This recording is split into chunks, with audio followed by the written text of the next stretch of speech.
بسم اللہ الرحمن الرحیم۔ فجر کی نماز کے بعد یہ کلمہ روزانہ پڑھو۔ یہ کلمہ قبر کی سختی کو روکتا ہے، جہنم سے بچاتا ہے، ماں باپ کی بخشش ہوتی ہے، اولاد پر کوئی مصیبت نہیں آتی۔ وہ کلمہ یہ ہے۔ محترم ناظرین، فجر کی نماز کے بعد ذکر و اذکار کا وقت سب سے بابرکت ہوتا ہے۔ رسول اکرم صلی اللہ علیہ وآلہ وسلم نے فرمایا، جو شخص فجر کے بعد یہ کلمہ پڑھتا ہے، اللہ تعالیٰ اس کے لیے قبر کی وحشت اور سختی کو آسان فرما دیتا ہے اور قیامت کے دن اس کے چہرے کو نور سے منور کر دیتا ہے۔ یہ کلمہ دراصل بندے کے دل کو اللہ کے ذکر سے مطمئن کرتا ہے، ایمان کو تازگی بخشتا ہے اور قبر کے اندھیروں میں روشنی بن کر ساتھ رہتا ہے۔ جب بندہ فجر کی نماز کے بعد خاموش فضا میں اخلاص سے یہ کلمہ پڑھتا ہے تو فرشتے اس کے ارد گرد رحمت کا حصار بنا لیتے ہیں۔ اللہ تعالیٰ کے حضور یہ بندہ محبوب بن جاتا ہے اور جہنم کی آگ سے اس کے لیے نجات لکھ دی جاتی ہے۔ فجر کے بعد کا یہ مختصر سا عمل دنیا و آخرت دونوں کے لیے سکون، اطمینان اور تحفظ کا خزانہ ہے۔ یہی ذکر قبر کی تاریکی کو منور اور آخرت کے سفر کو آسان بنا دیتا ہے۔ محترم ناظرین، فجر کی نماز کے بعد یہ کلمہ روزانہ پڑھو۔ یہ کلمہ قبر کی سختی کو روکتا ہے، جہنم سے بچاتا ہے، ماں باپ کی بخشش ہوتی ہے، اولاد پر کوئی مصیبت نہیں آتی۔ محترم عزیزو، آج ہم اس بابرکت کلمے کے بارے میں جانیں گے جو آپ نے روزانہ فجر کی نماز کے بعد پڑھنا ہے۔ آپ کو یاد ہوگا ہم نے اس کے 4 فضائل کا تذکرہ شروع میں کیا۔ اس سے آپ کو جہنم سے چھٹکارا ملے گا، ماں باپ کی بخشش ہوگی، اولاد پر کوئی مصیبت نہیں آئے گی اور قبر کی سختی سے بھی نجات ملے گی۔ آج کی اس نہایت اہم ویڈیو میں ہم ان فضائل کو اسلامی تعلیمات، قرآنی آیات اور مستند احادیث کی روشنی میں ایک ایک کر کے تفصیل سے بیان کریں گے تاکہ آپ اس عمل کی قدر و منزلت کو پوری طرح سمجھ سکیں اور اسے اپنی زندگی کا لازمی حصہ بنا لیں۔ ہم سب سے پہلے اس وقت کی فضیلت پر بات کریں گے، اس کے بعد ہم 4 فضائل کو تفصیل دیں گے، یعنی والدین کی بخشش اور ان کے حقوق، اولاد پر مصیبتوں کا ٹلنا، قبر کی سختی سے نجات اور سب سے اہم جہنم سے چھٹکارا، جس میں ہم جہنم کے خوفناک حالات پر بھی مستند حقائق بیان کریں گے۔ یہ سب جاننے کے بعد انشاءاللہ آپ کو اس وظیفے کی اہمیت کا اندازہ ہوگا، جسے ہم اس ویڈیو کے اختتامی حصے میں پوری تفصیل اور سارے طریقہ کار کے ساتھ آپ کو بتائیں گے۔ آئیے سب سے پہلے اس وقت کی عظمت کو پہچانیے جس میں ہم یہ بابرکت عمل کریں گے۔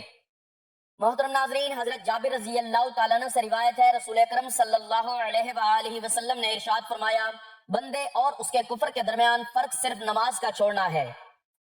رسول اللہ صلی اللہ علیہ وآلہ وسلم نے ارشاد فرمایا، وہ شخص دوزخ میں نہیں جائے گا جو سورج نکلنے سے پہلے یعنی فجر اور سورج ڈوبنے سے پہلے یعنی عصر نماز پڑھے گا۔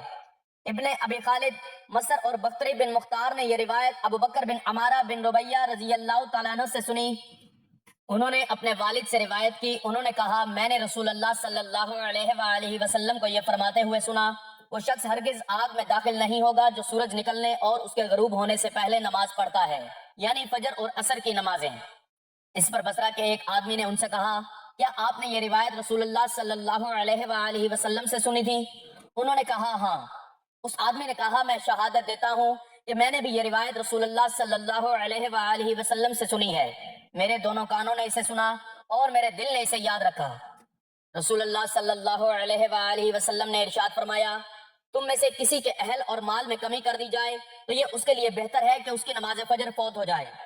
امام احمد ابو ہریرہ رضی اللہ تعالیٰ عنہ سے روایت ہے، حضور نبی کریم صلی اللہ علیہ وآلہ وسلم فرماتے ہیں، رات اور دن کے ملائکہ نماز فجر و عصر میں جمع ہوتے ہیں، جب وہ جاتے ہیں تو اللہ پاک ان سے فرماتا ہے، کہاں سے آئے؟ حالانکہ وہ جانتا ہے۔ عرض کرتے ہیں، تیرے بندوں کے پاس سے۔ جب ہم ان کے پاس گئے تو وہ نماز پڑھ رہے تھے اور انہیں نماز پڑھتا چھوڑ کر تیرے پاس حاضر ہوئے۔ اور محترم ناظرین، جب فجر کے وقت میں ہم ایک ایسا خاص کلمہ پڑھیں گے جو قبر کی سختی سے بچائے، جہنم سے دور کرے، تو اس عمل کی قبولیت اور تاثیر کی شدت کو آپ خود محسوس کر سکتے ہیں۔ جو شخص اس کو پابندی سے ادا کرتا ہے اسے نبی صلی اللہ علیہ وآلہ وسلم نے قیامت کے روز مکمل نور کی بشارت دی ہے۔ اب ہم اس عمل کی ایک نہایت ہی اہم فضیلت پر بات کرتے ہیں، جو ہے ماں باپ کی بخشش۔ والدین وہ ہستیاں ہیں جن کے ساتھ حسن سلوک کی تاکید قرآن میں اللہ تعالیٰ اپنی عبادات کے فوراً بعد فرمائی، اور تمہارے رب نے یہ حکم دیا کہ اس کے سوا کسی کی عبادت نہ کرو اور ماں باپ کے ساتھ بھلائی کرو۔ لیکن والدین کے انتقال کے بعد ان سے محبت اور عقیدت کا سلسلہ ختم نہیں ہو جاتا، ان کی وفات کے بعد ان کا نام اعمال بند ہو جاتا ہے۔ لیکن نبی صلی اللہ علیہ وآلہ وسلم نے فرمایا، تین چیزیں ایسی ہیں جس کا ثواب مرنے کے بعد بھی جاری رہتا ہے. صدقہ جاریہ، وہ علم جس سے لوگ نفع اٹھائیں، اور وہ صالح اولاد جو اس کے لیے دعا کرے. اس حدیث سے یہ بات بالکل واضح ہو جاتی ہے کہ والدین کی بخشش اور ان کے درجات کی بلندی کا سب سے بڑا ذریعہ ان کی اولاد کی نیک کمائی اور دعا ہے. ہمارا یہ بابرکت کلمہ جو ہم فجر کے بعد پڑھیں گے، یہ نہ صرف ہمارے اپنے لیے نجات کا باعث ہوگا، بلکہ یہ صدقہ جاریہ کے طور پر والدین کے نام اعمال میں بھی شامل ہوگا. جب ایک نیک بیٹا یا بیٹی اللہ کے ذکر میں مشغول ہو جاتا ہے تو اس کے والدین کو بھی اس کا حصہ ملتا ہے. یہ ان کی تربیت اور کوشش ہے جو آج صلہ دے رہی ہے. جب آپ یہ کلمہ پڑھ کر اپنے والدین کے لیے بخشش کی دعا کرتے ہیں تو اللہ کی رحمت ضرور متوجہ ہوگی، کیونکہ ان کی دعا کا اجر ان کے والدین کو بھی پہنچے گا. یاد رکھیے، والدین کی بخشش کے لیے دعا کرنا صرف ایک اچھا عمل نہیں، بلکہ یہ ان کے حقوق میں شامل ہے جو ان کی وفات کے بعد بھی باقی رہتا ہے. ایک دفعہ ایک صحابی نے نبی کریم صلی اللہ علیہ وآلہ وسلم سے پوچھا، یا رسول اللہ، کیا والدین کے مرنے کے بعد بھی ان پر میرا کوئی حق باقی ہے؟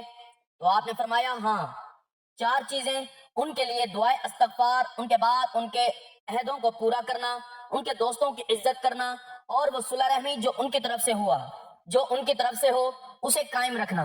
ہمارے یہ کلمہ اس عمل کا حصہ ہے جو اللہ سے والدین کی بخشش کی فریاد کرتا ہے. آپ کی نیکی، آپ کا ذکر، آپ کا عمل ان کی قبروں کو روشنی سے بھر دے گا، ان کی قبروں کو نور سے بھر دے گا، ان کے گناہوں کی معافی کا سبب بنے گا اور ان کے درجات بلند کرے گا. اولاد پر مصیبتوں کا ٹلنا، تحفظ الہی کا حصار فضیلت یہ ہے کہ اس کلمے کے پڑھنے سے اولاد پر کوئی مصیبت نہیں آتی. یہ ایک ایسا انعام ہے جس کی چاہت ہر ماں باپ کو ہوتی ہے. زندگی حادثات، پریشانیوں اور بیماریوں سے بھری ہوئی ہے. کوئی نہیں چاہتا کہ اس کے جگر گوشے کسی مشکل کا سامنا کریں. ایک مسلمان کا ایمان ہے کہ تمام معاملات اللہ کے ہاتھ میں ہیں اور وہی خیر و شر کا خالق ہے. حفاظت کا سب سے بڑا ذریعہ انسان کا اپنے رب سے مضبوط تعلق اور اس ذکر ہے. جب ایک باپ یا ماں اپنے آپ کو اللہ کے ذکر میں مشغول رکھتا ہے تو اللہ اسے، اس کے اہل و عیال کو اور اس کی نسل کو اپنی پناہ میں لے لیتا ہے. آپ کا یہ عمل یعنی فجر کی نماز کے بعد یہ کلمہ پڑھنا نہ صرف آپ کو اللہ کے قریب کرتا ہے، بلکہ یہ آپ کی اولاد کے گرد تحفظ الہی کا ایک مضبوط حصار کھینچ دیتا ہے. نبی اکرم صلی اللہ علیہ وآلہ وسلم نے فرمایا، جو شخص صبح اور شام کے وقت اللہ کا ذکر کرتا ہے، اللہ اس کی تمام ضروریات کو پورا کر دیتا ہے اور وہ ہر قسم کی پریشانیوں اور آفتوں سے محفوظ ہو جاتا ہے. یہ ذکر اور یہ کلمہ آپ کے گھر میں برکت لاتا ہے. جس گھر میں اللہ کا ذکر ہو وہ گھر زندہ ہے، اور جس میں ذکر نہیں ہوتا وہ قبرستان کی مانند ہے. جب کوئی شخص اللہ کی اطاعت میں سرگرم ہوتا ہے تو اللہ اپنے فرشتوں کو مقرر کر دیتا ہے جو اس کی اور اس کی اولاد کی حفاظت کرتے ہیں. قرآن میں ہے، اس لیے انسان کے آگے اور پیچھے اللہ کے مقرر کیے ہوئے نگران فرشتے ہیں جو اللہ کے حکم سے ان کی حفاظت کرتے ہیں.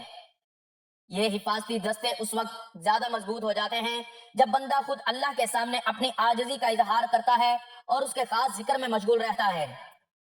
یہ کلمہ آپ کے بچوں کی طویل العمر، ان کی صحت اور ان کے نیک کردار کی ضمانت بن سکتا ہے. یہ عمل انہیں حادثات، بیماریوں، بری اور اخلاقی پستیوں سے محفوظ رکھے گا. آپ کا رب سے یہ تعلق آپ کے بچوں کے لیے دنیا کی سب سے بڑی بیمہ پالیسی سے بڑھ کر ہے. آپ کا عمل آپ کی اولاد کے لیے نور برکت اور حفاظت بن کر کام کرے گا، جس کے لیے وہ قیامت تک آپ کے شکر گزار رہیں گے. محترم ناظرین، قبر کی سختی سے نجات، پہلی منزل کی آسانی اس بابرکت کلمے کی چوتھی اور اہم فضیلت ہے.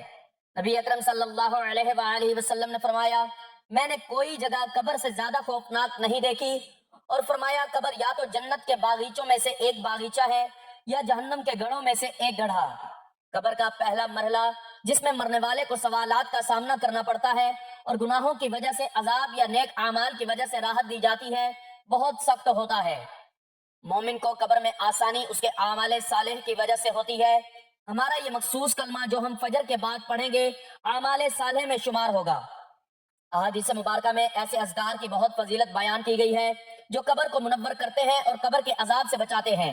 یہ کلمہ انشاءاللہ تعالی آپ کے لیے قبر میں انس اور روشنی کا سامان بنے گا. جب آپ قبر میں داخل ہوں گے تو آپ کا یہ عمل جو آپ نے دنیا میں اللہ کی رضا کے لیے کیا تھا، ایک نیک صورت میں آپ کے سامنے کھڑا ہوگا، آپ کا دفاع کرے گا. آپ کو قبر میں اندھیری تنہائی میں اور وحشت کا سامنا نہیں کرنا پڑے گا، بلکہ آپ کو سکون، راحت اور جنت کی خوشبو نصیب ہوگی. یہ کلمہ دراصل اللہ کے حضور آپ کی وہ پیشکش ہوگی جو قبر کے عذاب کو ٹالنے کی طاقت رکھتی ہے۔ نبی کریم صلی اللہ علیہ وآلہ وسلم نے فرمایا، جب میت کو قبر میں رکھا جاتا ہے تو اس کے نیک اعمال جیسے نماز، روزہ، صدقہ وغیرہ اس کے چاروں طرف کھڑے ہو جاتے ہیں اور اس کو عذاب دینے والے فرشتوں کو اس کے پاس آنے سے روکتے ہیں۔ آپ کا یہ کلمہ جو کہ ذکر الہی کا ایک اعلیٰ ترین درجہ ہے، آپ کے لیے ایک مضبوط مدافعاتی ڈھال کا کام کرے گا۔ قبر کی سختی اور تنگی کو یہ کلمہ اللہ کے فضل سے ختم کر دے گا اور آپ کے لیے آگے کی منزل آسان ہو جائے گی۔ جہنم سے چھٹکارا، جہنم کا خوف اور نجات کا راستہ۔ اور اب ہم اس کلمے کی سب سے بڑی اور سب سے اہم فضیلت پر روشنی ڈالتے ہیں، جو ہے جہنم سے بچنا اور چھٹکارا پانا۔ جہنم وہ مقام ہے جہاں کفار، مشرکین اور گنہگار مومنوں کو ان کے اعمال کی سزا دی جائے گی۔ قرآن و حدیث نے جہنم کی جو منظر کشی کی ہے وہ دلوں کو ہلا دینے والی اور رونگٹے کھڑے کر دینے والی ہے۔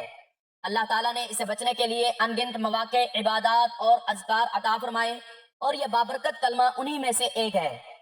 ذرا جہنم کے خوفناک مناظر پر غور کیجئے، یہ حقائق مستند ہیں۔ اللہ تبارک و تعالیٰ نے قرآن میں فرمایا، جس کے ایندھن آدمی اور پتھر ہوں گے، جو کافروں کے لیے تیار کی ہے، اس کی آگ دنیا کی آگ سے 70 گنا زیادہ تیز ہے۔ نبی اکرم صلی اللہ علیہ وآلہ وسلم نے فرمایا، جہنم کی آگ کو 1000 سال تک دہکایا گیا حتیٰ کہ وہ سرخ ہو گئی، پھر 1000 سال تک دہکایا گیا حتیٰ کہ وہ سفید ہو گئی، پھر اسے 1000 سال تک دہکایا گیا حتیٰ کہ وہ سیاہ ہو گئی۔ اب وہ مکمل سیاہ ہے، اس کے شعلے بلند ہو گئے، اس کی گہرائی کا اندازہ نہیں لگایا جا سکتا۔ جہنمیوں کا لباس آگ کے قطرے ہیں اور ان کا پینا کھولتا ہوا پانی ہوگا، اور جو ان کی آنتوں کو کاٹ ڈالے گا ان کے چہروں کو آگ لپیٹ میں لے لے گی، اور وہ تکلیف کے مارے اپنے ہاتھوں سے اپنے چہروں کو بھی نہیں بچا سکیں گے۔ اس خوفناک انجام سے بچنے کا واحد راستہ اللہ کی رحمت اور اس کے احکامات کی پیروی ہے، اور ہمارا یہ عمل یعنی فجر کے بعد کا یہ بابرکت کلمہ اللہ سے جہنم کی آگ سے پناہ مانگے گا۔ ایک اور مؤثر ترین ذریعہ ہے جو یہ عمل کرتا ہے، اور وہ اللہ کے ساتھ اپنے عہد و پیمان کو مضبوط کرتا ہے، اپنے ایمان کا اظہار کرتا ہے۔ اللہ اس کے عمل کی بدولت اس کو اپنی رحمت کے سائے میں لے لے گا اور اسے جہنم سے آزادی کا پروانہ عطا فرمائے گا۔ جہنم سے بچنے کا مطلب ہے جنت کا حقدار بن جانا، کیونکہ اللہ کی رحمت سے جنت اور جہنم کے سوا کوئی کسی جگہ نہیں۔ یہ کلمہ آپ کو یہ ضمانت دے سکتا ہے کہ آپ کا انجام دنیا کی آگ سے نہیں بلکہ جنت کی ٹھنڈی ہواؤں میں ہوگا۔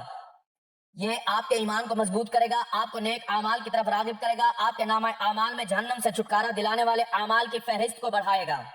محترم عزیزو، اس ویڈیو میں ہم اس بابرکت کلمے کی 4 عظیم فضیلتوں کا تذکرہ کیا: والدین کی بخشش، اولاد پر مصیبتوں کا ٹلنا، قبر کی سختی سے نجات، اور سب سے بڑھ کر جہنم سے چھٹکارا۔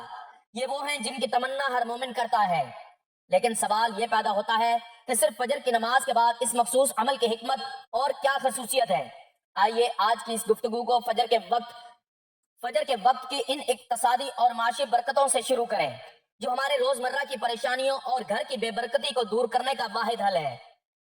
محترم عزیزو، آپ نے اکثر سنا ہوگا کہ رزق کا معاملہ انسان کی سب سے بڑی پریشانی ہے۔ کون ہے جو اپنے مال و دولت میں اضافے، اپنے کاروبار میں ترقی، اپنی کامیابی میں برکت نہیں چاہتا؟ آپ کا یہ کلمہ جو ہم آپ کو اس ویڈیو میں بتائیں گے، در حقیقت آپ کی طرف سے اللہ کے حضور ایک اعلان ہے کہ آپ اس کی برکتوں، اس کے رزق کے طلبگار ہیں۔ جب آپ اللہ کے حکم کی تعمیل میں، اس کے پسندیدہ وقت میں اس کا ذکر کرتے ہیں تو اللہ صرف حلال رزق میں کشادگی ہی عطا نہیں کرتا بلکہ اس میں برکت بھی ڈال دیتا ہے۔ برکت وہ پوشیدہ انعام ہے جو تھوڑے مال کو زیادہ کر دیتا ہے اور بیکار چرچوں کو روک دیتا ہے۔ اس ذکر کی برکت سے آپ کی آمدنی میں بھی اضافہ ہوگا، آپ کے اخراجات میں بھی کمی آئے گی، اور آپ کے گھر کی معاشی پریشانیوں کو جڑ سے ختم کر دے گا۔ کتنے ہی لوگ ہیں جو لاکھوں کما کر بھی پریشان ہیں، اور کتنے ایسے ہیں جو تھوڑا کما کر بھی سکون سے زندگی بسر کرتے ہیں۔ یہ سارا کمال اس برکت کا ہے جو اللہ کے ذکر سے حاصل ہوتا ہے۔ محترم عزیزو، اس خاص وقت میں ذکر کرنے کا ایک اور حیرت انگیز فائدہ یہ ہے کہ اللہ تعالیٰ کی رحمتیں، برکتیں اور نور آسمان سے آپ کے گھروں پر نازل ہوتے ہیں، جیسا کہ ہم نے پہلے بیان کیا۔ فجر کا قرآن فرشتوں کے مشاہدے میں آتا ہے۔ اس کا مطلب یہ ہے کہ جب آپ یہ کلمہ پڑھتے ہیں تو دراصل آپ اس وقت فرشتوں کی محفل میں شامل ہوتے ہیں۔ یہ فرشتے آپ کی نیک نیتی، آپ کے ذکر اور آپ کی عبادت کو لے کر آسمانوں کی طرف جاتے ہیں اور اللہ کے حضور پیش کرتے ہیں۔ جس گھر میں فجر کے وقت تلاوت قرآن یا اللہ کا ذکر ہوتا ہے، وہ گھر اس نور سے جگمگا اٹھتا ہے جو اللہ کی طرف سے نازل ہوتا ہے۔ نبی اکرم صلی اللہ علیہ وآلہ وسلم نے فرمایا کہ اپنے گھروں کو قبرستان نہ بناؤ، یعنی ان میں نماز اور ذکر کرو۔ وہ گھر جہاں اللہ کا ذکر ہوتا ہے وہ گھر برکتوں کا مرکز بن جاتا ہے. شیطان اس گھر سے دور بھاگتا ہے اور وہاں بیماری، جھگڑے اور بے سکونی اپنا ٹھکانہ نہیں بنا پاتے. اس ذکر کی طاقت سے گھر میں رہنے والے تمام افراد کے دلوں میں سکون پیدا ہوتا ہے. میاں بیوی کے تعلقات میں محبت اور الفت بڑھتی ہے اور چھوٹے بڑے سب ایک دوسرے کے حقوق کا خیال رکھنے لگتے ہیں. یہ ایک روحانی طاقت ہے جو آپ کے گھر کو حسد کرنے والے کی نظر بد سے، جادو کے اثرات سے اور ہر قسم کے شر سے محفوظ رکھتی ہے. تو محترم عزیزو، آپ کا یہ فجر کے بعد کا عمل صرف ایک وظیفہ نہیں بلکہ یہ آپ کے پورے گھر کے لیے حفاظتی اور برکتی نظام ہے جو آپ کے گھروں کو دنیا کی تمام پریشانیوں سے بچاتا ہے، پریشانیوں اور قرضوں کا خاتمہ کرتا ہے. ہر انسان کسی نہ کسی پریشانی میں مبتلا ہے. کسی کو اولاد کی فکر، کسی کو صحت کی فکر، کسی کو قرضوں کی فکر، کسی کو مستقبل کے نامعلوم خوف نے گھیرا ہوا ہے. محترم عزیزو، یہ بات ہمیشہ یاد رکھیے کہ انسان کو جو بھی پریشانی لاحق ہوتی ہے وہ اللہ کی طرف سے ایک آزمائش ہوتی ہے یا پھر ہمارے اپنے گناہوں کا نتیجہ ہوتی ہے. اس بابرکت کلمے کا ایک بڑا فائدہ یہ ہے کہ یہ آپ کے گناہوں کی معافی کا ذریعہ بنتا ہے، اور جب گناہ معاف ہو جاتے ہیں تو پریشانیاں خود بخود دور ہونے لگتی ہیں، کیونکہ گناہ ہی اکثر پریشانیوں کا سبب بنتے ہیں. حضرت عثمان بن عفان رضی اللہ تعالیٰ عنہ سے روایت ہے کہ رسول اللہ صلی اللہ علیہ وآلہ وسلم نے فرمایا کہ جو شخص صبح کے وقت ایک دعا پڑھ لے تو اسے شام تک کوئی چیز نقصان نہیں پہنچا سکتی، اور جو شام کو اسے پڑھ لے تو صبح تک اسے کوئی چیز نقصان نہیں پہنچا سکتی. یہ حدیث واضح طور پر یہ ہے کہ یہ عمل آپ کو ایک پورے دن کے لیے اللہ کی حفاظت میں لے لیتا ہے. آپ کا یہ کلمہ گویا آپ کو ان تمام پریشانیوں، مالی مشکلات، بدقسمتیوں اور ناگہانی آفتوں سے بچانے کا ایک آسمانی ہتھیار ہے. قرضوں کی فکر اور مالی تنگی آج کے دور کی سب سے بڑی پریشانی ہے. نبی اکرم صلی اللہ علیہ وآلہ وسلم نے ہمیں ہر قسم کے دکھ اور قرض سے نجات کے لیے صبح و شام اللہ کی پناہ مانگنے کی تعلیم دی ہے. آپ اس مخصوص کلمے کا ورد کرتے ہیں تو آپ خود کو اللہ کے سپرد کر دیتے ہیں. اللہ تعالیٰ پھر آپ کے لیے ان جگہوں سے رزق اور مدد کے دروازے کھولتا ہے جہاں سے آپ کو کوئی گمان بھی نہیں ہوتا. جو لوگ اللہ پر توکل کرتے ہیں اللہ ان کے لیے کافی ہو جاتا ہے اور ان کی تمام دنیاوی اور دینی پریشانیوں کو حل کر دیتا ہے. اس کلمے کا ورد آپ کی ان تمام پریشانیوں، دکھوں اور قرضوں کے بوجھ کو ہلکا کر دے گا اور آپ کو ذہنی سکون اور قلبی اطمینان عطا فرمائے گا. صحابہ کرام اور فجر کی عظمت. محترم عزیزو، اگر ہم سیرت مبارکہ اور صحابہ کرام کی زندگیوں کا جائزہ لیں تو ہمیں معلوم ہوگا کہ وہ فجر کے وقت کو کس قدر اہمیت دیتے تھے. اولاد کی فرما برداری پر اثر. ہم نے پہلے اولاد پر مصیبتوں کے نہ آنے کی بات کی، اب ہم اس بات کو مزید گہرائی سے سمجھتے ہیں کہ آپ کے اس عمل سے اولاد کی فرما برداری پر کیسے اثر پڑتا ہے. محترم عزیزو، اولاد کا نافرمان ہونا اور والدین کی عزت نہ کرنا بھی آج کل کی ایک بہت بڑی پریشانی ہے. یہ ایک حقیقت ہے کہ اولاد کی نیکی اور فرما برداری کا تعلق کسی حد تک والدین کے اپنے اعمال سے بھی ہوتا ہے. جب والدین خود صبح سویرے بیدار ہوتے ہیں، نماز فجر ادا کرتے ہیں، اللہ کا ذکر کرتے ہیں، وہ گھر میں ایک ایسا روحانی ماحول پیدا کر دیتے ہیں جس کا اثر لازمی طور پر اولاد پر پڑتا ہے. آپ کا یہ عمل آپ کی اولاد کے لیے عملی تربیت کا کام کرتا ہے. وہ دیکھتے ہیں کہ ان کے والدین اللہ کے ساتھ کتنا مضبوط تعلق رکھتے ہیں. اس کے علاوہ جب آپ خود اللہ کے ذکر میں مشغول ہوتے ہیں، آپ کی زبان اور دل سے جو دعا نکلتی ہے وہ اللہ کے عرش تک پہنچتی ہے. آپ کی یہ دعا کہ اے اللہ میری اولاد کو فرما بردار بنا، اس اللہ کے ہاں قبولیت کا زیادہ شرف پاتی ہے. اس کلمے کی برکت سے اللہ تعالیٰ آپ کی اولاد کے دلوں کو نرم کر دیتا ہے، انہیں شریعت کی طرف مائل کرتا ہے اور انہیں آپ کا مدعی بنا دیتا ہے. یہ آپ کے بچوں کو گناہوں کی طرف مائل ہونے سے، بری سوسائٹی سے اور فحاشی اور عریانی سے محفوظ رکھتے ہیں. ایک باپ یا ماں کا اللہ کی بارگاہ میں کھڑے ہو کر اپنے بچوں کے لیے دعا کرنا یا یہ ان کے لیے مستقبل کی سب سے بڑی ضمانت ہے. آپ کا یہ عمل آپ کی اولاد کی زندگی میں نیک توفیق کا دروازہ کھول دیتا ہے.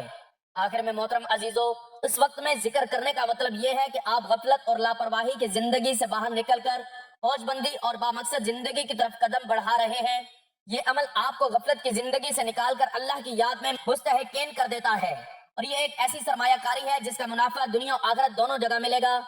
اب جب آپ ان تمام فضائل، برکتوں اور نجات کے طریقوں کو جان چکے ہیں تو یقیناً آپ بے چین ہوں گے کہ وہ کون سا کلمہ ہے جو اتنی طاقت رکھتا ہے.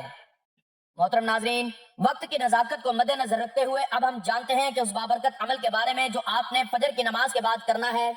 یہ کلمہ ہے سبحان اللہ والحمد للہ ولا الہ الا اللہ واللہ اکبر ولا حول ولا قوت الا باللہ العلی العظیم.